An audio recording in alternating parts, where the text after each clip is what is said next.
A quick daily cancellation today. We're going to cancel Jill Filopovic, a noted feminist who, being a feminist, commits cancelable infractions every day. But this one actually has little to do with feminism. Here's what she tweeted. I know the thing parents hate most is when non-parents assert what they will do as parents, which is inevitably smug and incorrect. But I am 100% sure I will never assent to a kids menu or the concept of kid food. And then she continues, everyone who is like, oh, this is so unrealistic, just wait until you're a parent. Do you think children in most of the world order off of the kids menu and survive primarily off of chicken fingers and plain pasta? That's what she said. Now, I'm not interested in spending much time discussing the merits of the children's menu. I can only tell you that as a parent of 4 children, ages 7 and younger, not only do I not avoid places with children's menus, but I won't take my family there unless they have a children's menu. In fact, what I'm really looking for is a restaurant with a children's menu that gives out crayons before the, for the kids to use before the food comes out. And that is loud and obnoxious and filled with whiny, crying kids, throwing chicken nuggets all over the place, squirting ketchup on the walls. I want a restaurant that is just a nightmare of loud noises and questionable smells. For me as a parent, that's going to be the least stressful, least anxiety-inducing environment because it means I don't have to worry about my own kids being loud and obnoxious. I know they'll fit right in. The worst thing imaginable is when you go to a restaurant with a bunch of kids and you walk in and it's quiet and there's a bunch of older people without children eating and they have like fancy cloth napkins at the table and the entrees have names you can't pronounce and there's no children's menu and they don't sell corn dogs or boneless chicken wings. That's when you know you're in for a stressful dining experience. Those are one of the most stressful moments as a parent of young kids. Every noise your child makes will reverberate through the establishment. And if, say, your 7-year-old son makes a fart noise, which causes your 3-year-old son to laugh hysterically and make his own fart noises, the older couple at the table to your right will look and shake their heads with horror as if this is the first time they've ever been in the vicinity of young boys. And this is what you have to deal with. So as a parent, that's what you're trying to avoid at all costs. No, give me loud, dirty, cheap, unhealthy. That's what I want in my dining establishments if I have kids with me, because that's where I know I'm home.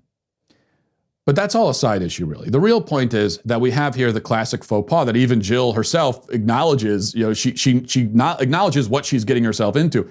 This is a non-parent making a confident declaration about what she will do or not do when she's a parent.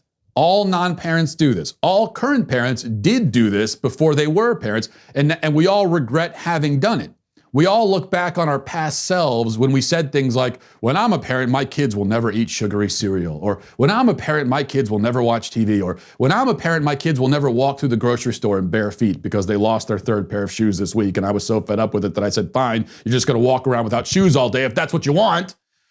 And we think back to that and we laugh at ourselves, and we wish that we could reach back through time and space and grab ourselves by the shoulders and shake ourselves and say, stop talking, you fool.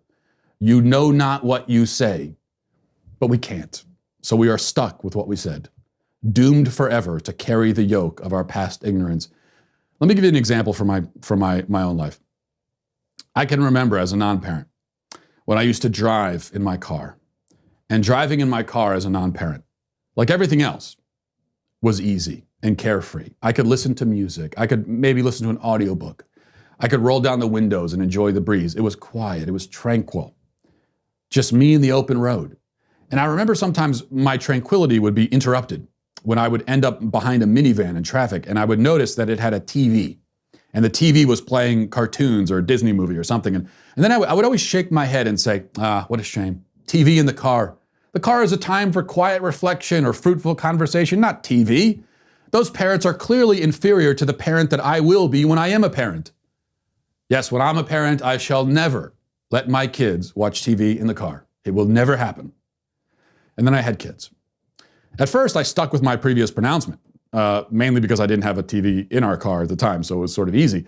But after a few years, we purchased a Chevy Suburban that has a TV that drops down from the ceiling. And I remember saying to my wife upon purchasing the vehicle, as I tried desperately to remain obedient to the pointless rule I had set for myself, I said to my wife, we are not going to use this thing. I forbid it. And I stuck to my words on that valiantly for about 3 hours. But the thing about kids in the car is that they're a lot like kids outside the car. except now you're stuck in a metal box with them as you careen down the road at high speeds. There isn't going to be any quiet reflection. And if there's any conversation in that environment, it will be fruitful only in spurts. But most of the conversation will revolve around philosophical questions like, are we there yet? Can I have a snack? I need to pee. Luke called me a poopy head. Other similar topics, all coming at you relentlessly for hours on end, unless you put on the TV. And like magic, it all stops. And you realize now that you're the one in the car, rather than being the judgmental, pretentious know-nothing in the quiet, peaceful sedan behind you. And you realize that there actually isn't any particularly good reason not to turn the TV on, other than out of some weird sense of principle. But it's a principle grounded more in the need you felt as a non-parent to believe that your hypothetical parenting skills were superior to the actual parenting skills of actual parents. So you turn on the TV and you enjoy the silence, at least as much as you can, because now instead of listening to the kids fight, you have to listen to Scooby-Doo. It's a trade-off. Not a perfect one, but you'll take it. There are a lot of trade-offs like that in parenting. But that's simply a reality that you can't fully appreciate or realize until you have kids, until you're down there in the trenches with them every single day of your life. So what I would recommend if you're not a parent, just seriously, take it from me. Never say anything about what you will or won't do when you have kids. Nothing. I don't care how obvious you think it is, because you never know. Just don't say one damn word. And then you could go into parenting when you finally have kids without dealing with the judgmental gaze of your own past self. That's my tip. And so, yeah, Jill Filopovic is canceled, and all non-parents who say stuff like this are canceled, so which means I'm canceled. You know, everyone's canceled. This is another one of those. We're all canceled. Hey, you. You right there. Hit the subscribe button right now. Do it right now. I thank you for your compliance. It's somewhat appreciated.